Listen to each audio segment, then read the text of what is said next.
ചാർത്തണമെന്ന് ഒരു ആജ്ഞ പുറപ്പെടുവിച്ചതനുസരിച്ച് എല്ലാവരും ചാർത്തപ്പെടേണ്ടതിന് താന്താന പട്ടണത്തിലേക്ക് പോയി.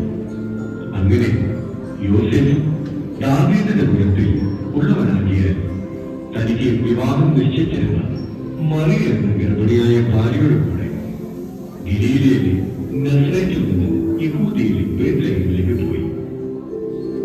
അവർ അവിടെ ആയിരിക്കുമ്പോൾ അവൾക്ക് പ്രസവത്തിനുള്ള കാലം തികഞ്ഞു.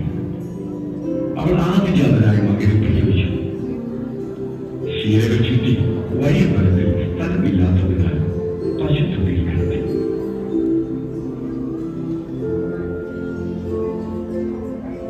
ഇതാ നോക്കൂ, ലോകാധിനാഥൻ ശീലകൾ പൊതിഞ്ഞ് പശുത്വത്തിലുമായി വന്നു.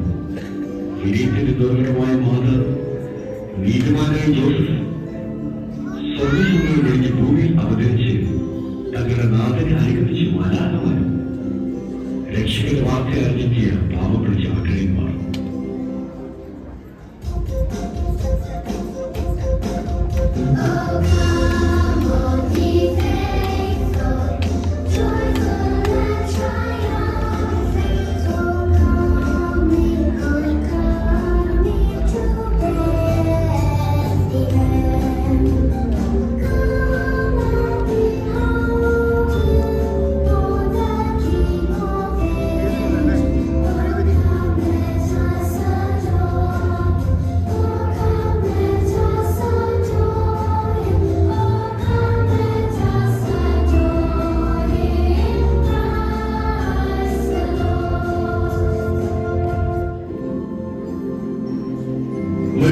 നമുക്ക് രക്ഷിതാവിനെ വണങ്ങാം.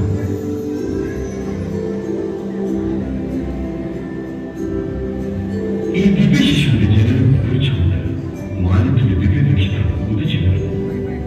ഈ നക്ഷത്രം കണ്ട് കിഴക്ക് നിന്ന് 3 രാജാക്കന്മാർ ഈ നക്ഷത്രത്തെ അനുഗമിച്ച് അവർ അങ്ങനെ പുൽക്കൂട്ടിൽ എത്തിച്ചേർന്നു.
രാജാവിനെ കാഴ്ച പുണ്യ,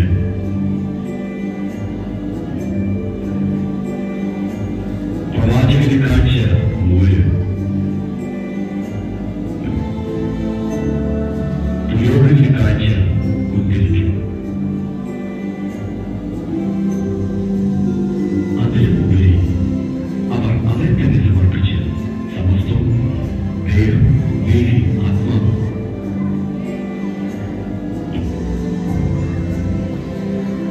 ഇതാണ് യഥാർത്ഥത്തിൽ ക്രിസ്തുസ്. നമുക്ക് നമ്മുടെ രക്ഷകന്റെ മുന്നിൽ പൂർണ്ണമായിട്ട് പ്രകടിച്ചു.